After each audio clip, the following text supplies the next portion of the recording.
Throughout the years, scientists have made some discoveries that seem to hint at the existence of extraterrestrial life.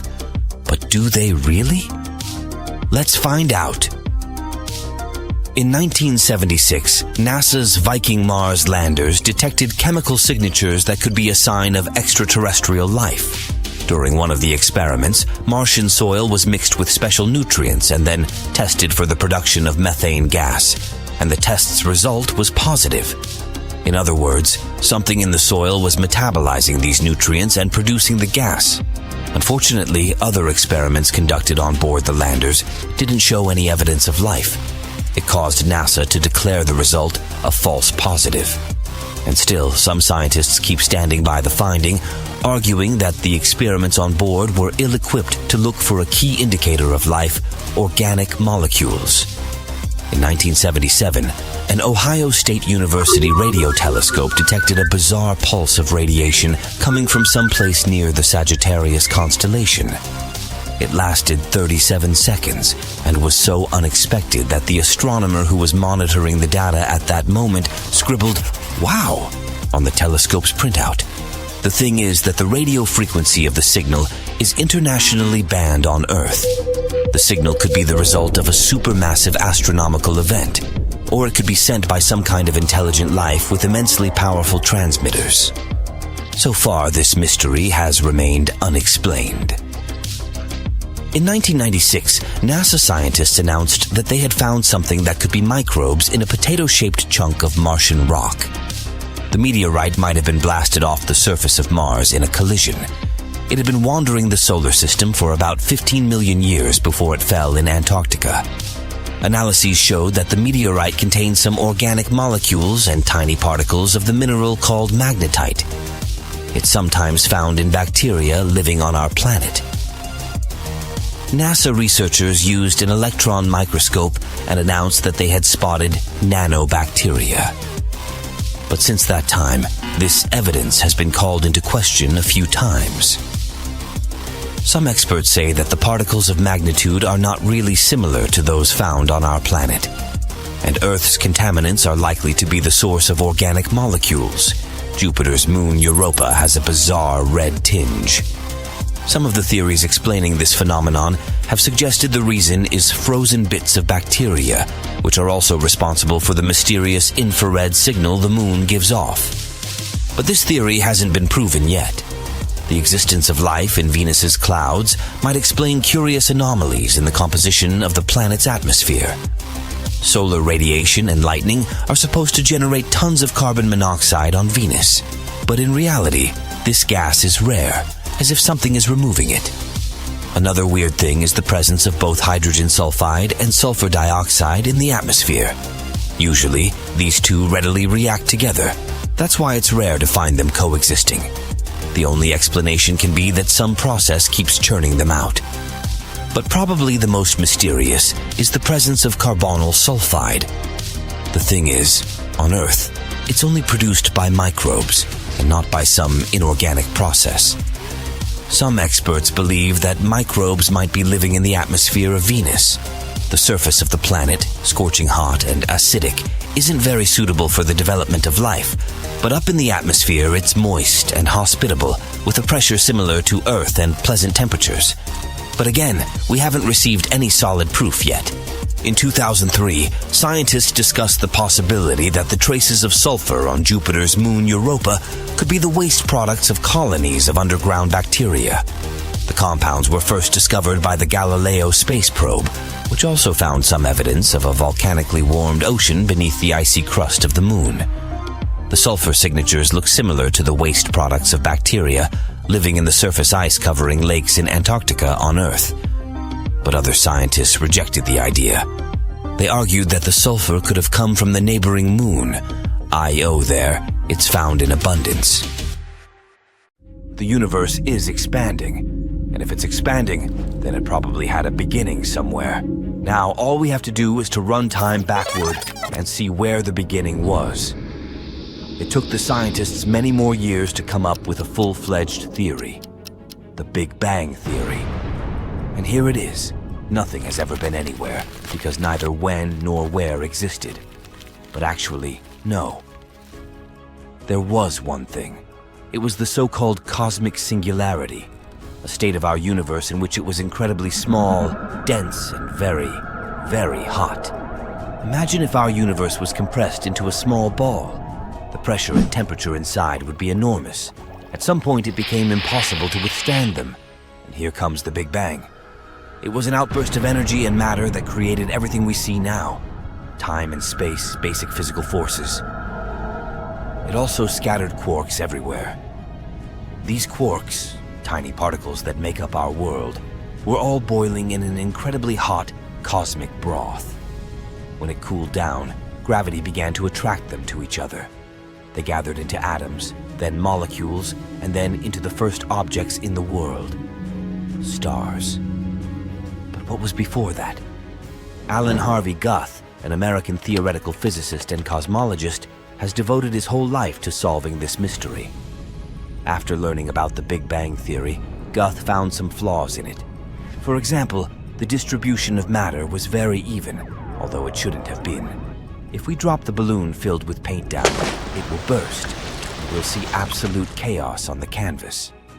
But the early universe don't look like. The early universe was very even and proportional. That was Guth's discovery, the theory of inflation. Here's what it says. Even before the Big Bang, there was some kind of force that could give the bang a strong acceleration, something that was able to distribute everything in space instantly and evenly. Martin Boyovald is a German professor of physics, and in his opinion, the universe was born quite differently. According to Martin's theory, the singularity couldn't just appear out of nowhere. Let's look at a pendulum on the old clock. The pendulum rotates back and forth. Its movement is smooth, continuous, and non-stop. This is how we usually see time. It flows and never stops. But quantum time doesn't work that way. It consists of small segments and makes short pauses. And just like with the second hand of a clock, the beginning of one segment of time is always the end of another. According to the Big Bang theory, once upon a time, our universe began to expand, inflate like a balloon. But sooner or later, it will blow away back. The universe will start shrinking and return to the state of cosmic singularity. And then, the Big Bang too. Nothing appears out of nowhere and disappears into nowhere. According to Boyovald's theory, the beginning of each universe is the end of the previous one. Our universe is not at all the first and not the last. Millions of similar universes existed before us and will exist after us. This theory, although it sounds very logical, is far from complete. So for now, all this is just a hypothesis. But some people come up with even stranger ideas. Neil Turok, a South African physicist, and his colleague Paul Steinhardt, an American theoretical physicist. They say that yes, our universe isn't the first one. Our universe is just one of an infinite number of others. And all of us are stuck in a cycle of endless rebirths of parallel worlds. According to this theory, our universe is located inside a so-called brain, as in membrane. In other words, we're stuck in some kind of elastic surface that's capable of contracting, stretching, oscillating, and so on, like pieces of fabric on a rope. Another universe may be an inch from ours, but we can't see it. That's because there's a tiny space between us, and this tiny space contains the fourth dimension. How do these universes originate? Through brain collision. These brains are getting closer to each other very, very slowly, until they finally collide. Their collision creates two Big Bangs and two parallel universes. Then they're moving away from each other. The created worlds continue to live. We're currently at this stage. Remember the inflation theory? There was a mysterious energy that pushed and accelerated the Big Bang. Well, if we did collide with another universe, that would explain everything. Which idea is closer to you? How about the idea of subscribing? Subscribe. Now, think about the vastness of the universe. Our galaxy contains between 100 and 400 billion stars. Many of them can potentially host planets. Many of those planets might have water in them and be capable of supporting life. And this is just the Milky Way alone. What's the likelihood of other intelligent civilizations existing out there? Well, there's a famous formula called the Drake equation. It's a mathematical tool to guess how many civilizations from outer space might be able to talk to us in our Milky Way galaxy. It was made by a scientist named Frank Drake in 1961. Here are the variables in it. N is the number of civilizations we could potentially talk to in our galaxy. R star is how fast new stars are born in our galaxy. F sub p is the fraction of stars with planets around them. N sub e is the average number of planets around each star that could support life. F sub L is the fraction of those planets where life might actually start. F sub I is the fraction of planets with life that could become smart civilizations. F sub C is the fraction of smart civilizations that send signals into space. And L is how long those civilizations keep sending signals. Of course, we won't get an exact number like this. It's more like an educated guess, and we don't have any answer to that. But based on at least some information we know, there might be around 100 million worlds where life should have evolved. But if that's the case, then why haven't we met or heard from anyone? This is called the Fermi paradox. It's named after the famous physicist Enrico Fermi. He asked a simple but very important question: where is everybody? Our universe should be filled with chatty extraterrestrial beings, advanced civilizations, and spaceships zipping around. Yet, when we look up at the night sky or listen with our radio telescopes and antennas, it's eerily quiet. All we get is the so-called Great Silence of the universe. Scientists from Oxford University's Future of Humanity Institute are trying to answer this question. And they're not the only ones. A group called Medy, for Messaging Extraterrestrial Intelligence, organized a workshop in Paris in 2019 to explore this mystery. The workshop brought together experts from various fields, like astrophysics, biology, psychology, and so on. One of the ideas discussed is called the zoo hypothesis. It suggests that perhaps other civilizations do exist, but they're simply not broadcasting their presence. Maybe they know that making direct contact with us could be risky for both sides.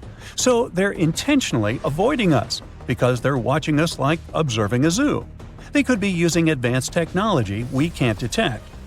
There are also some optimistic explanations, like time delays. Space, as you know, is unimaginably big. The time it takes for signals or information to travel across the universe is enormous. It's possible that other civilizations exist, but their signals haven't reached us yet, or ours haven't reached them. But some explanations aren't very optimistic. Like, some scientists think Earth might really be unique. Maybe the conditions that led to life and intelligent beings are so incredibly rare that there are no other planets like ours. Scientists point out that there are many planets similar to Earth, and some are much older. This means there should be plenty of planets where life could evolve. Recent research also suggests that life might be way more resilient than we thought. And, well, while it increases the amount of life existing out there, it also increases the chances that intelligent life doesn't last very long. It might destroy itself before it can spread to other parts of the universe. This is a concerning idea for the future of humanity. The researchers also considered that many planets might be at a similar stage in their development. That's why it's hard for them to explore the universe at the same time. But even they agreed that this explanation is way too far-fetched. And finally, one of the big potential explanations is called the Great Filter. This idea was suggested in the 1990s by Robin Hanson. It says that for life to develop and become advanced like us, it has to overcome some really tough challenges. First of all, the planet itself should have a good stable star and good enough conditions on it.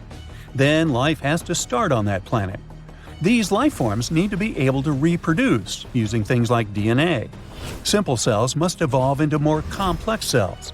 More complex organisms with multiple cells must develop. And eventually, these organisms must figure out how to reproduce, which increases genetic diversity. And finally, these organisms must be smart enough to use tools, create, and explore things. Finally, they should colonize other planets and star systems without destroying themselves. And maybe one of these stages is so incredibly hard that most civilizations don't make it past that point. This challenge could be something like developing intelligence in the first place, or it might be the struggle to avoid self-destruction. So, perhaps life isn't rare at all, but most of it doesn't go beyond simple tiny organisms like bacteria. Even if the universe is full of bacteria, they don't become advanced enough to build spaceships. The Great Filter might also be something from outside, like a huge asteroid crashing into a planet, a dangerous burst of gamma rays, or a massive star going supernova. These events could destroy life on any planet, no matter how advanced they are. So, if we've already passed this challenge, it means we could be the only ones in the universe and we can explore it. But if we suddenly hear from a super advanced civilization, it could mean the hard part of the challenge is still ahead of us. Now, the Fermi paradox focuses on intelligent civilizations. It just implies that there should be civilizations more advanced than us, or at least as intelligent as us. But if you think about it, why should extraterrestrial life be similar to ours at all? It might be completely different for many important reasons. Life elsewhere might have developed under completely unique conditions. This could lead to forms of intelligence and consciousness very unlike our own. For example, it could have evolved into highly advanced forms that aren't based on biology as we know it. These beings could exist as energy-based entities, silicon-based life forms, or even as a hive mind. And because they have evolved completely differently, they may be capable of things that we aren't capable of. For example, we can't see the entire light spectrum. Our eyes also can't perceive cool things like dark matter. But who knows what the vision of extraterrestrial beings may be capable of? Their abilities might even extend beyond our three-dimensional perception. They might be able to perceive and interact with higher dimensions, which is why they could have unique, interesting insights into the nature of our world. Or maybe they've learned to think outside of time, like in the movie Arrival. For us, we still haven't met them, but for extraterrestrial beings themselves, the concept of time doesn't exist at all. They're simultaneously in the past, present, and future. For humans, something like this is hard to even imagine. Plus, even on Earth, we don't fully grasp how consciousness works or why it exists. We're not even sure when exactly we became conscious. So even if we do encounter extraterrestrial life, it will be hard for us to understand them or communicate with them. We think that they might have entirely different language systems, symbols, and so on, but they might not even have any communication systems at all. As you can see, the possibilities are endless. Evolution is a process that can go in many different directions. It's possible that extraterrestrial life developed in ways we can't easily understand or even imagine. These things are intriguing to think about. There are still no easy answers. The Fermi paradox remains one of the most exciting and mystery questions in science. Scientists continue to explore these mysteries through a multidisciplinary approach. They're hoping to find clues that could lead to breakthroughs in our understanding of alien intelligence. And until we find a definitive answer, we can keep sparking our curiosity and imagination. Now, you wake up one morning and watch the news while having your morning coffee. They did it again! Those scientists! The news anchor yells on the TV. A report was released a few days ago that the moon is moving further away from Earth's orbit. Its distance extends 2 inches per year. Over the past 2,000 years, it's drifted a total of 260 feet.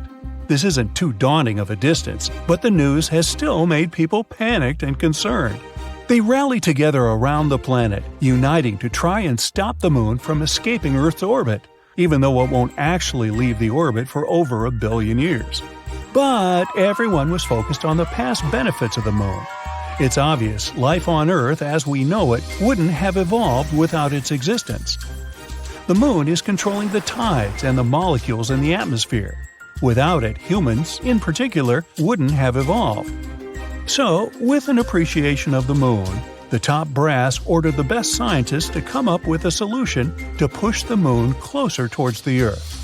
A giant thruster engine was built on the dark side of the moon. It was ignited, and the thrusts tried to push forward, but the startup power wasn't strong enough to push the moon. Instead, it tilted the moon's axis, rotating it slowly. As the moon rotated, the scientists hurried to turn it off before the engine reached its full power as it was headed off course.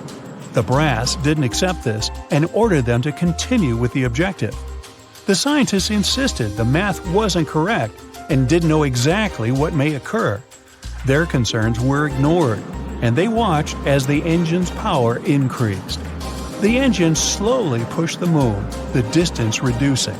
But as it was provided at the wrong moment, the angle it was aimed at would provide complications.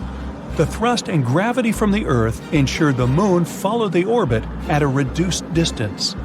But with the combination of the initial thrust on an indirect angle, the moon was directed away from the Earth, quickly moving further off its trajectory on a path to leave the orbit altogether. As you finish your breakfast and turn the TV off, you go outside to look at the moon. It sits high above, seemingly fine. Surely, the news anchor was just exaggerating. You go to work. The issues of the moon are now just an afterthought. Even if it was true, how could it possibly affect your day? The morning feels normal, just another day at the office, as it turns out. During your lunch break, you head into town and notice on your way that the wind is picking up, getting stronger and colder. It must be a storm approaching. You quickly check on the moon. It appears smaller, about half the size of what it was this morning. But it's midday, so it's supposed to be that size, isn't it? After you finish your meal at the restaurant, you leave to find it's becoming darker. The wind is much stronger than earlier, but there are no storm clouds in the sky. People in the streets are pointing towards the sky, shocked at something, probably an eclipse. As people begin running in the streets frantically, you look above and can't see the moon. Confused by everything, you decide to head home for the day. When you arrive home, you turn on the TV. The news anchor, who is now more serious than earlier, explains that the moon has left the Earth's orbit altogether and is flying off somewhere into space. The loss of the moon means the daily cycle has changed. Now, there are only 6 to 12 hours of sunlight a day and over 1,000 days per year. I only have to work half as much, you say excitedly, pumping your arms in the air. The lack of the moon creates a completely different world. The pull of the moon's gravity is what keeps the Earth in a place at 23.5 degrees angle, ensuring the weather patterns and normal days that we're accustomed to. Baffled by all the scientific information, you go outside to just confirm you aren't being pranked. The shorter working week seems too good to be true. As you look out into the sky, you notice the stars are brighter than you have ever seen. You can clearly see the outline of the Milky Way's arms. The stars are far more numerous than you remember, with Venus glowing far brighter than them all. It's a beautiful sight, but you're not sure whether a clearer night sky was worth the moon's removal. You have never been interested in astronomy. You decide to go to bed. It's a good idea to adjust to the new night and day cycle. You set your alarm for 2 hours. That should be enough, you say to yourself happily. Tomorrow is Saturday, after all. You need to get up early to go surfing. Gotta catch those high tide waves. You wake up, get your things together, and drive to the beach. The news on the radio explains some issues about how the Earth is now more defenseless to asteroids without the moon. Then they talk about some issues with the tides. Something about how the tide is now 1/3 the size it used to be before. You're unsure how this could affect the waves. Maybe it means they will be larger. You park at the beach, grab your board, and look towards where the surf should be.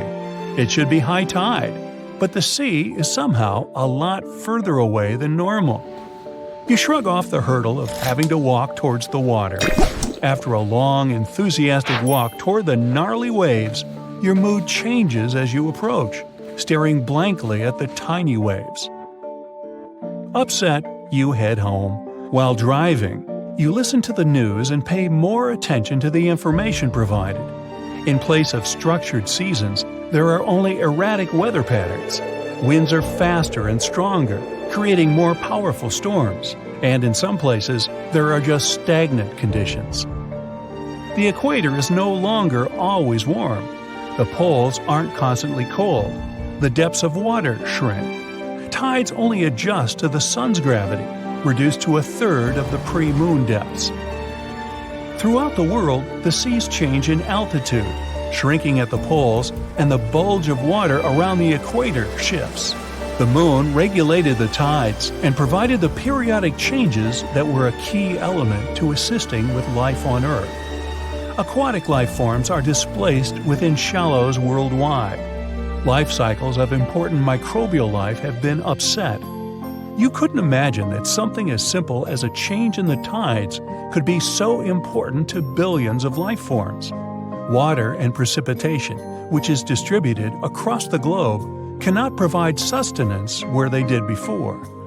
The weather has become more extreme, hotter for longer periods and colder for other parts of the Earth. Over time, some thousands of years in the future, dry deserts will transition into ice ages.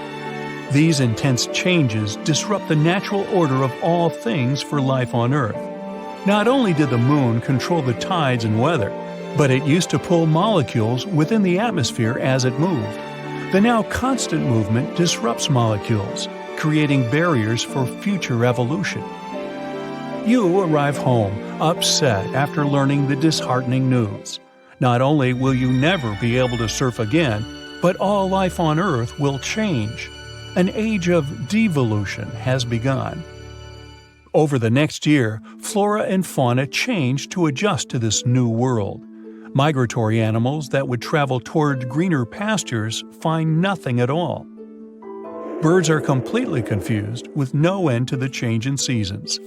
Hibernating animals delve in and out of their shelters at the incorrect times, and vegetation struggles to grow at the lack of sunlight.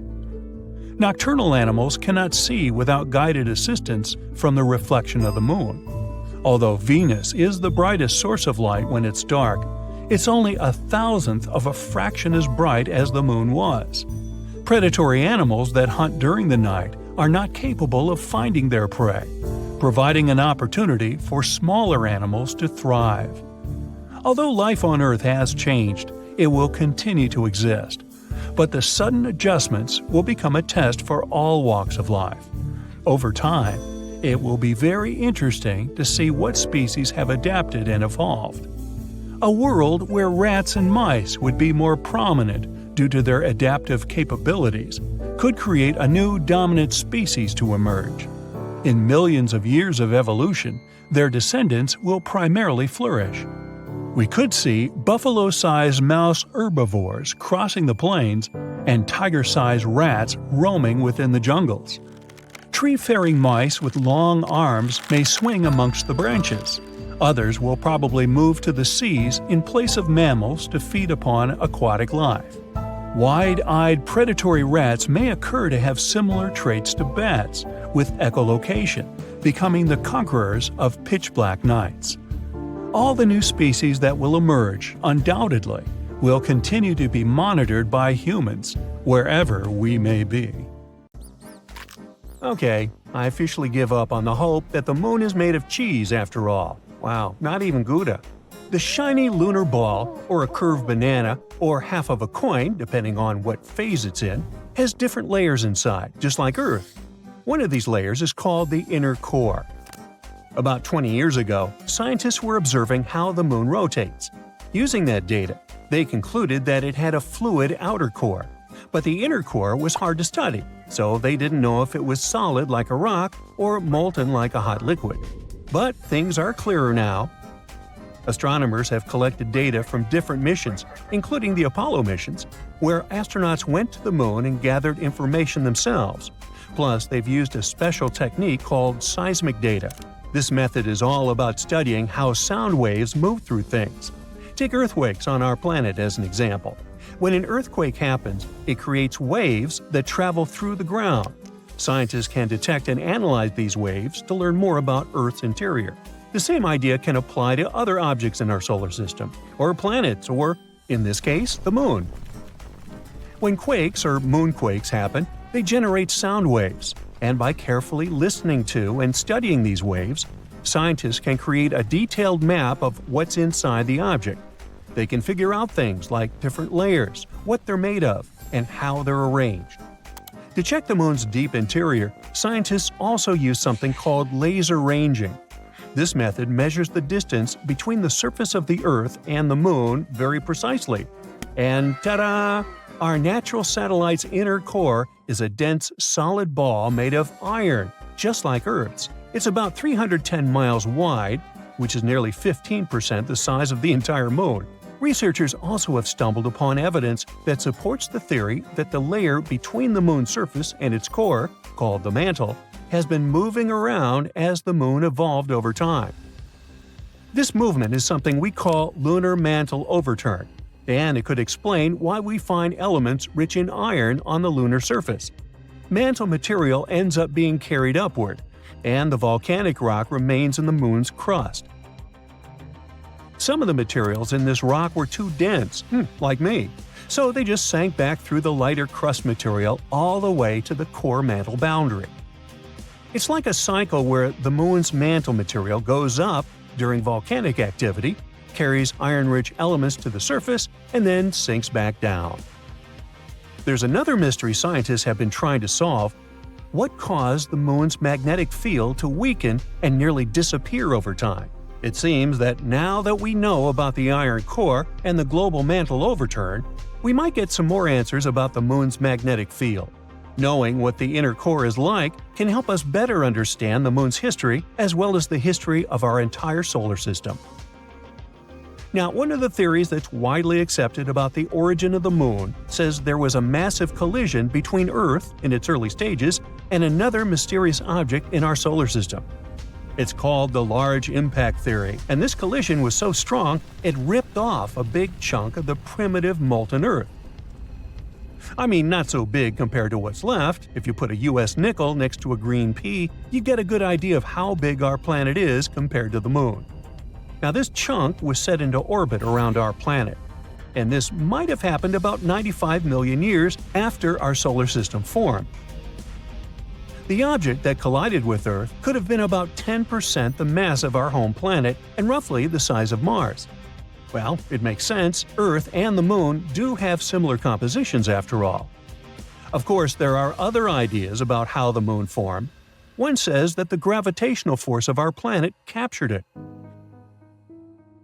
This means that the Moon was just an object innocently passing by when suddenly it got attracted and pulled into Earth's orbit. There's even a hypothesis that Earth stole the Moon from Venus. Ooh. In that case, the Moon shouldn't complain. I guess the view is way better here. So yeah, the Moon and Earth are similar when it comes to rocks and some minerals. But the Moon doesn't have the same atmosphere as our planet. Its atmosphere is thin and consists of some weird gases that include potassium and sodium, which is not something you can find in the atmosphere of Mars, Venus, or Earth. And the rocks on the Moon don't contain water. But that doesn't mean there's no water at all up there. A long time ago, in the 17th century, astronomers saw large dark spots on the Moon's surface. One of these astronomers thought these spots looked like oceans, and he called them maria, which means seas in Latin. Other astronomers also made maps of the Moon, and they used the term maria to describe these dark spots. For example, Mare Tranquillitatis translates to Sea of Tranquility, where Apollo 11 made its touchdown. But it seems those dark spots are not actually oceans. They are plains made of hardened lava that erupted long ago. These volcanic eruptions left behind smooth flat areas called basalt plains. In the late 1800s, one skywatcher studied the Moon and found it didn't have an atmosphere. Without an atmosphere, there are no clouds and no air to keep water from evaporating. So scientists thought that any water on the Moon would just disappear right away. They believed the Moon was totally dry. But then, in 1961, one physicist had a different idea. He pointed out there could be water on the Moon in special areas called permanently shadowed regions. These are spots on the Moon where the sun doesn't shine, so they stay dark all the time. Water ice could exist in these dark areas because they're extremely cold and the ice wouldn't evaporate. But when astronauts from the Apollo missions went to the moon, they brought back soil samples, and scientists found no signs of water in them. So everyone went back to thinking that the moon was completely dry. In the 90s, NASA focused on these shadowed craters and found high concentrations of hydrogen, which meant there could be ice at the moon's poles. They still weren't certain, so they kept digging and, after a while, found hydrogen trapped inside tiny beads of volcanic glass. Since there are no active volcanoes on the moon today, which means water probably was present on the moon when these volcanoes erupted long ago. Plus, there could be way more water back in the early days of our moon.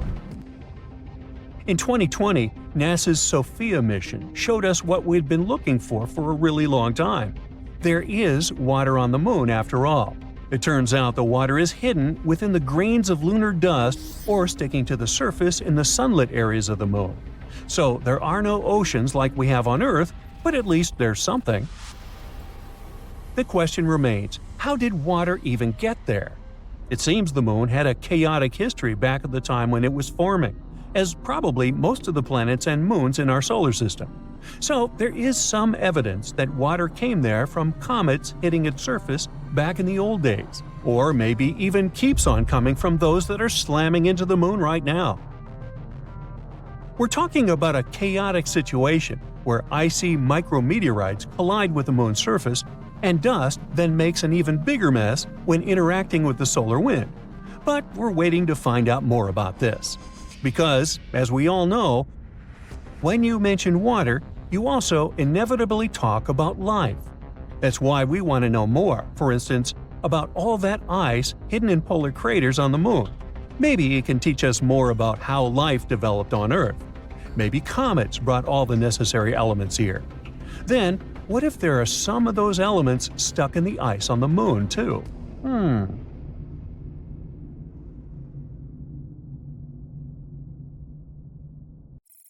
It's September 1977. You're playing one of the first video game consoles released in North America. You step outside and see the whole neighborhood waiting for Voyager 1 to launch. It's a super sunny day, so you squint a little, trying to see what's happening.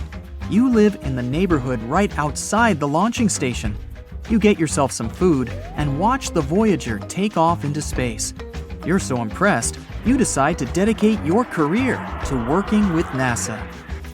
35 years later, you're now a senior official in NASA, specializing in Voyager 1. It's 2012, and you're sitting in the control room with your colleagues. Everyone is staring at their computer screens as they work on the Voyager. You're sitting on the top, overlooking everything and making sure all systems are in check. This day is special, as Voyager 1 is about to exit the heliosphere, which is a science word for the outer shell of our solar system. It's a bubble of space affected by the solar wind, which comes from the sun. By 2021, it got 14 billion miles away from Earth, which is equivalent to 153 astronomical units from the sun. 1 astronomical unit is the distance between the sun and the Earth. The craft was originally meant to fly by Uranus, Saturn, and Jupiter, and toss itself from one planet to another with the use of their gravitational pull. Everyone is impatiently waiting for it to exit the heliosphere. 3, 2, 1, and it's officially out. All systems are normal and functioning. You praise your team for doing an excellent job. With Voyager 1 reaching this far, there's still tons to explore in outer space. You were once a young adult watching the craft launch outside your neighborhood, and now you're the main person in charge of the operation. 9 years later. Since Voyager 1 left the heliosphere, you've been checking up on it every now and then, making sure all systems and functions are in order. It's been sending back measurements of the interstellar medium. It's the area between the stars of our galaxy, consisting of ionized materials. Ionized is basically a simple version of a molecule or substance. The interstellar medium is an electrically charged state of plasma, or ionized plasma, and is very unstable. It's like going from lightning in a thunderstorm back to calm rain in a matter of seconds. The plasma up there is different than the plasma on Earth, in that it's difficult to filter out. There are around 0.06 atoms for every cubic inch in the interstellar medium. The air we breathe on Earth has billions of atoms. By measuring the plasma in the interstellar medium, we can further understand the behavior and structure of chemicals and gases. It's possible that the oxygen we know and love on Earth is different than the ones out there. One of your main tasks is to learn more about how the solar wind from the sun and interstellar medium interact with each other to create the heliosphere. So, after doing some routine checkups and other maintenance work on Voyager 1 from the control room, you notice something strange coming from the screen. You sit in front of the computer, crunching the numbers of the plasma vibrations and convert them into an audio file of about 3 kilohertz. You click on it and listen to an eerie, subtle hum. You and your team are surprised that these vibrations occurred in such a small frequency. Given that space is massive, something like this might mean life on other planets. Everyone else at the station rushes to the control room to listen to that sound from outer space. It's monotonous and faint, but it's definitely coming from outside the heliosphere.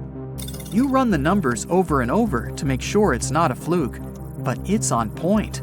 You make sure your team doesn't spill the beans to anyone outside until everything is known and clear. You get into beast mode with work and try to catch the sound again, and it remains. You can't sleep trying to think of something that could be producing this hum. A few days pass by, and the sound is pretty consistent. If there was some life out there trying to communicate with you, then surely it would have said something that can be deciphered. You analyze the audio files once again, trying to see if it's some phonetic language you don't know. You call in a linguist to see if she can make something out of it. You and the squad gather around, waiting impatiently for some answers. After a while, she believes that it might be someone out there communicating with us, but the only way to find out is by sending something back to them. You arrange a meeting with your team and try to figure out what message you can send. After much thinking and lots of coffee, you decide to send them one phrase in English. Who are you? You send out the signal through Voyager 1 and wait for any changes in the hum, but you don't get anything straight away. It may take some time for a response. You wait all night and still, there's nothing. It's starting to look like there isn't anything out there. For the next couple of days, you keep sending out phrases for anything to pick up. Since space is a vacuum, sound waves can't travel, so sending out voice messages on a large speaker won't work. You locate the source of the humming and aim for it when sending the audio file. Every day, you send something different, but still, you don't hear anything from them for a week. It seems that intelligent life in the distant world isn't real. The areas between the star systems in a galaxy aren't necessarily a complete vacuum. That's where the interstellar medium is. It contains gases, dust, and cosmic rays, which are energy particles. After many months of this constant humming being produced, you still try to figure out what's going on. You sit there, remembering the time when the Voyager was first launched. You remember running outside after playing some video games. You couldn't see properly because of the sun, and you freeze in your spot and have a eureka moment. You go through some notes taken in the past. The answer was in front of you all this time. Every now and then, the sun sends a burst of energy that causes the plasma of interstellar space to vibrate. Scientists can measure the frequency of waves when the plasma vibrates to show how close they are to each other. And on the day when the hum was delivered, there were some irregular frequencies coming from the sun. So that hum might have been the plasma vibrating in a weird way because of the sun flares. But these low-level vibrations last longer than quick jumps and spikes. They're fainter. You run the tests again and find out that it's not some intelligent life forms out there trying to talk to you. It's the little vibrations caused by sun flares. You notify your team about this breakthrough, and everyone's celebrating. But after all these tests and research, you still don't know why plasma in the interstellar medium vibrates in such a way. Those answers will have to wait. 2027. It's been 50 years since the launch of Voyager 1. You're way into your senior years and just retired from NASA. you have many scholarships in your name and programs for young people who want to learn about space and science. You go back to the control room once more, where you thought you had discovered intelligent life on a distant world. Then you remember all the good times you had. You say goodbye to everything, knowing that this is Voyager's final moments. It was built to last up to 50 years. After that, it'll just be a floating object in the vastness of space. It's already surprising to know that this is Earth's most distant object from us. But it's time to let others take your place. You shut off the lights and close the door. The Voyager makes one last beep before eternal silence. AI can drive a car, design trendy clothes, give you emotional support, and it looks like it can also help us find answers to centuries-long mysteries. Researchers from Yamagata University Institute of Nazca and IBM Japan used a deep learning AI model to find new Nazca Lines. Those are distinct white lines on the rusty red background that you can see from a plane while flying over the deserts of southern Peru. Scientists have tried to decipher the meaning of the Nazca Lines ever since they were first discovered in the 1920s. There are straight lines, rectangles, triangles, and swirls. There are also some giant drawings. You can see a monkey, a whale, a condor, a hummingbird. The 4 recently discovered geoglyphs, which is the scientific word for those drawings, show a humanoid-like figure holding a club, a fish, a bird, and a pair of legs. What is the hidden symbolism of all that? And why did the Nazca people decide to draw a humanoid in the desert? And did they even know who humanoids were? Let's dig into history to find some answers. The representatives of the ancient Nazca culture created their famous lines more than 2,000 years ago. The geoglyphs have stood the test of time thanks to a dry climate and strong winds in the desert. Scientists found that to form the lines, the Nazca people scraped off the top layer of pebbles, revealing the contrasting soil beneath. The soil's color varies from reddish-brown to yellowish-gray. It makes it look like the lines are constantly changing appearance. It looks like the creators first made small-scale models and then enlarged them to create the full-scale designs we see today. In total, there are more than 800 straight lines, around 300 geometric figures, and 70 animals and plant designs. You can find the first mention of the lines in the 16th century Chronicle of Peru, where they were first described as trail markers in the desert. Since you can't really study the lines and their symbolism from the ground, those geoglyphs only became world famous only in the 1930s. It was the start of the era of commercial planes, so more and more people could witness the lines from their window seats and spread the word. During his research a decade later, Professor Paul Kossak noticed that one of the lines aligned with the setting sun on the day after the winter solstice, which is the shortest day of the year. He supposed that the lines had some astronomical significance. German researcher Maria Reiche, who got the nickname the Lady of the Lines, supported the theory that the geoglyphs served as a calendar and some sort of astronomical purposes. She spent 40 years studying the lines and literally swept them inch by inch. She also moved into a small house close to the lines to protect them from unwanted visitors. And that's how the Nazca Lines mystery was solved. Just kidding. In the 1970s, American researchers began to question astronomical theory. In a region like Nazca, one of the driest places on Earth with only around 20 minutes of rain per year, water is a real treasure. So the straight lines and trapezoids could have something to do with it. They could have been an ancient version of Google Maps, pointing at locations for rituals that the local people organized to get some water and help their crops grow. The images of animals in the Andes region are also related to water. Spiders are thought to be a sign of rain.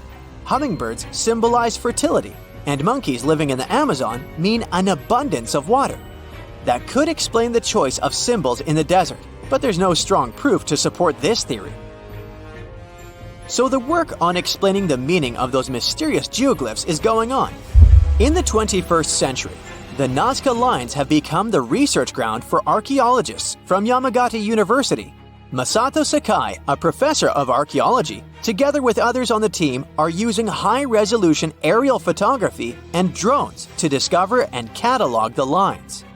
They found images of humans, camelids, birds, orca whales, cats, and snakes, most likely created between 100 before current era and 300 current era. Some of the images are around 10 to 20 feet long, and that's why they were pretty tricky to notice. The largest geoglyphs are 1,200 feet across, which is about the height of the Empire State Building. The researchers believe the Nazca Lines were a form of communication in the desert for their creators. The linear ones pointed the direction from valley to valley. The ones drawn on slopes seem to have been drawn along ancient pathways between settlements. Professor Sakai explains that discovering new lines is tricky. Some of them are so poorly preserved that it's hard to spot them in aerial photos. There are also irrigation systems and roads all across the Nazca region, and it complicates the task. And that's where AI comes in handy. The team showed it pictures of previously explored Nazca Lines so it could learn what to look for. Then, AI went through tons of footage taken from planes and satellites and also laser data from previous surveys to identify the lines scientists hadn't found before. The system works 21 times faster than humans, and it made some curious discoveries. Scientists then traveled to the locations it chose to verify the findings. In 2019, AI helped to discover a humanoid-shaped character with a rectangular head who is holding a stick and wearing a headdress. It became a real puzzle for the scientists trying to understand the creature's role in ancient society. The little guy is neighbors with another famous geoglyph. It's a hermit, which is a subgroup of hummingbirds that lives in the forested regions of northern and eastern Peru. The largest of the recently found geoglyphs is a pair of legs. It's more than 250 feet across, about 4/5 as tall as Big Ben. Could be an homage to some ancient supermodel. The fish and the bird are around 4 times smaller. Why they are where they are is still a mystery. Listing new geoglyphs isn't the only way AI is helping scientists. It's doing a lot of good for astronomy. It analyzes vast amounts of astronomical data and uses its algorithms to identify patterns, classify celestial objects, and even predict new events. For example, AI models have been developed to detect and categorize galaxies, search for exoplanets, and identify rare cosmic phenomena. It also helped analyze data obtained by the Kepler mission to discover new Earth-sized planets circling other stars. AI is also transforming the field of chemistry. Machine learning algorithms can predict chemical reactions, discover new compounds, and optimize chemical processes. All of this helps scientists save a lot of time and resources in the labs. If you've ever written a thesis, you know that analyzing vast chunks of information can take forever. Now imagine you need to analyze the archives of the British Library's national newspaper. It's piles and piles of history. So, researchers are teaming up with the curators to develop special software that can analyze the vast amounts of data extracted from these collections. Computational linguists and historians will be able to delve deep into the past and get some insights into changes in society and culture. They'll focus on key periods and track how advancements in technology shaped various aspects of society. AI even helps in the conservation of seals. It's really expensive and challenging to monitor certain species of those cutie pies living in the sea ice zone. Using high-resolution satellites, researchers can now identify the seals in photos, which already helps. But manually counting seals across huge areas of ice is like putting together a jigsaw puzzle of a blue sky consisting of 1 million pieces.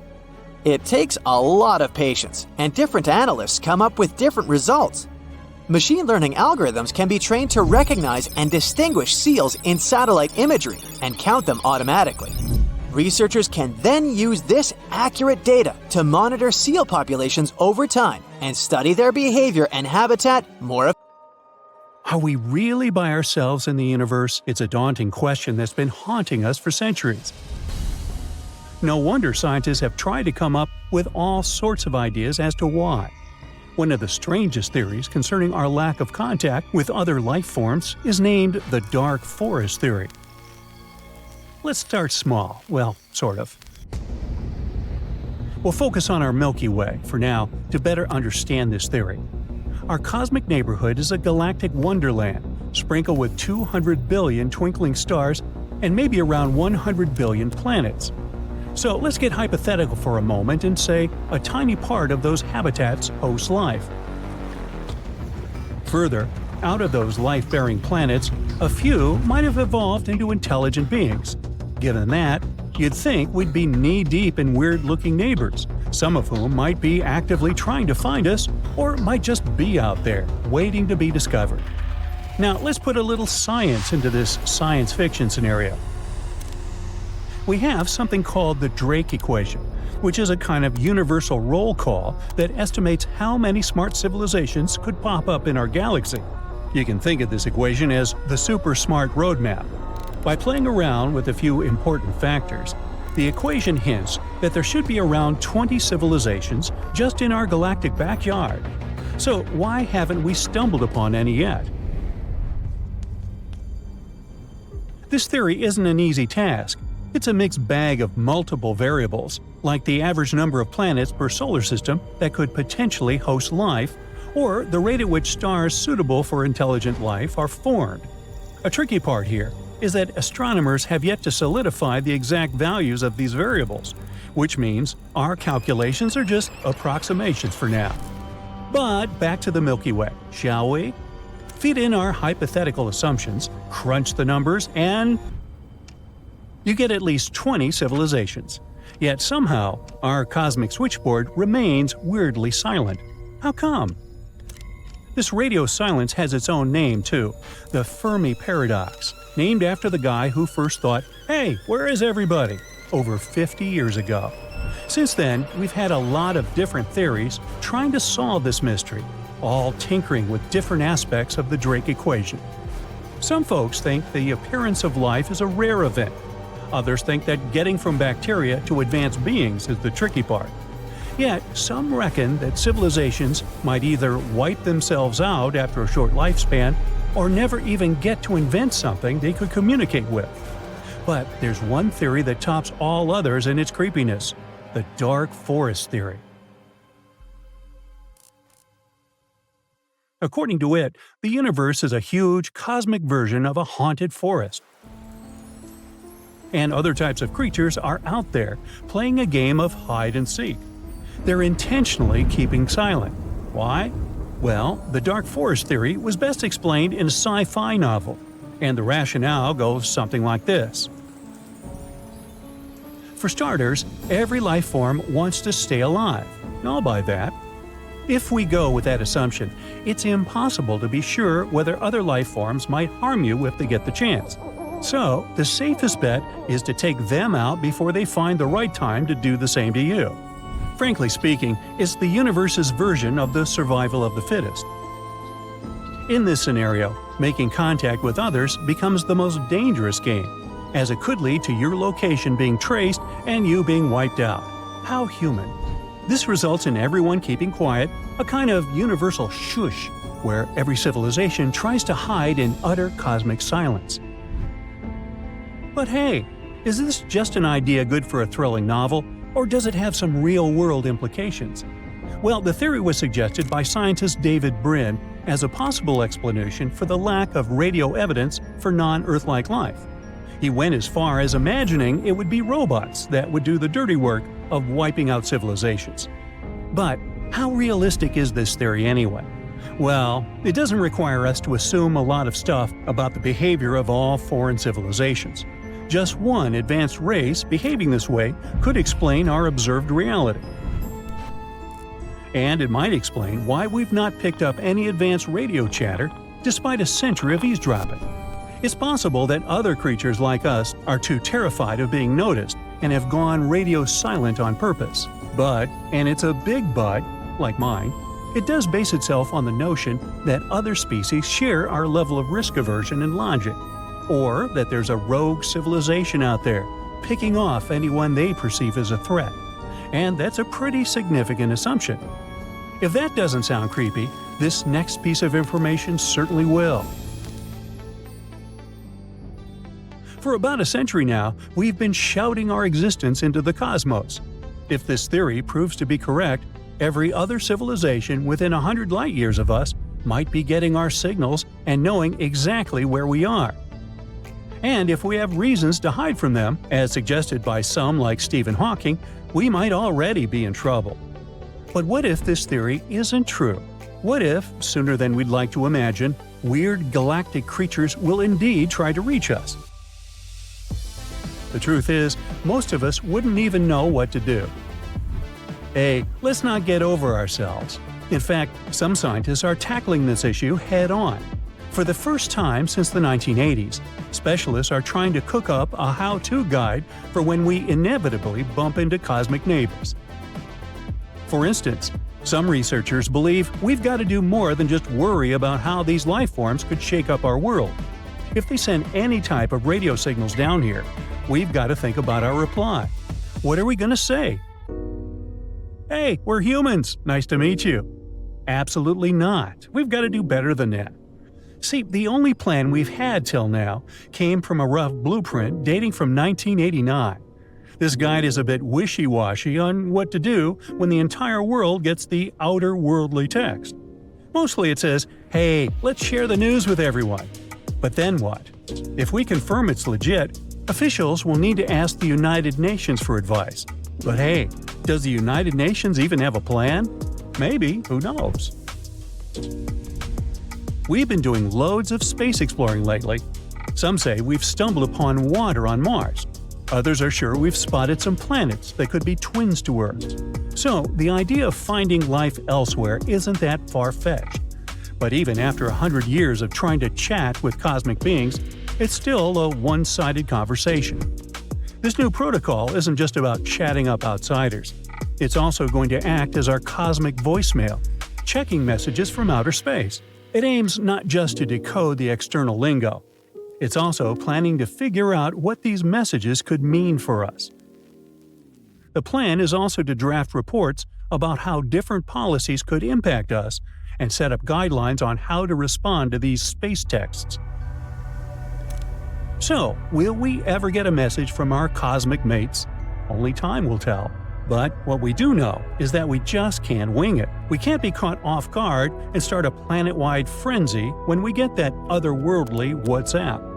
We gotta have a plan, and we gotta have it ready for when we're face-to-face with the real deal. I mean, we've come across a lot of potential such sightings, but none of them proved to be genuine. On that note, U.S. authorities checked over 100 cases of weird stuff going on in the skies. I'll spare you the details, but not one green creature was ever found. More like drones and similar stuff floating around. So, as we stand on the cusp of this potentially game-changing event, we must strive to be prepared. Whether our intergalactic neighbors drop us a text tomorrow or centuries from now, we need a plan. After all, this could change everything we know about our universe and our place within it. From the tiniest ants to the mightiest galaxies, why do things work the way they do? If we imagine the universe as a giant puzzle, we already found some important pieces: electromagnetism, gravity, tiny particles, and so on. But even with all this, we can't get the full picture. We still can't figure out how everything works. What we're trying to find is the theory of everything. This is the mysterious theory that should be able to fit everything in our world together. For years, brilliant minds like Isaac Newton, Albert Einstein, Niels Bohr, and many others tried to derive this theory. But as you can imagine, it's not a simple task. Albert Einstein was one of the first to get very close to the answer. He spent his entire life watching and analyzing the world. As a result, he came up with his most famous equation, E equals mc squared. This equation tells us how energy and mass are connected, energy can turn into matter and vice versa. But that's not enough, so he created his theories of relativity. One was called special gravity. It says nothing can go faster than light, and time can stretch or shrink depending on how fast you're moving. Then, he combined it with general relativity, which introduced gravity into the equation. He thought of gravity as the universe's way of bending space and time. Just like a fabric stretches when you place a heavy ball on it, space-time stretches when we place things like planets in it. This effect is what we call gravity. Einstein also wanted to connect gravity with the other forces, like electricity and magnetism. That way, everything could be together in harmony, and there were scientists who decided to help him with that. Their names were Theodore Kaluza and Oskar Klein. In the 1920s, they decided that it would be cool to add extra dimensions to our universe. Electromagnetism explained how electricity and magnetism work together. And now, Einstein, Kaluza, and Klein wanted to add relativity to it, like mixing several flavors of ice cream to create a super delicious universe sundae.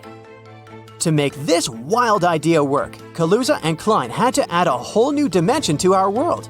We usually think of our world as having 3 dimensions, like length, width, and height, plus time. But these scientists created the 5th dimension, although it's all tiny and hidden, so you couldn't spot it in your everyday life. All this gave us a more or less full picture of the world. Many even thought that Einstein did it, found the theory of everything. But if only things were that simple. Unfortunately, even though Einstein was a genius, he couldn't unite everything. You know what screwed things up for him? Quantum mechanics. Quantum world turned out to be insane. When we looked at the particles, we learned that they could do magical tricks. For example, they could be in 2 places at once, or disappear and reappear again out of nowhere. Einstein couldn't explain that. He wanted things to be logical and predictable, like knowing exactly where a particle is and how fast it's going. But quantum mechanics showed that our world is much more complicated, weird, and random than what we thought. But even though Einstein didn't explain absolutely everything, his legacy still lives on. Today's scientists are picking up where he left off. So how close have we gotten to the theory of everything since then?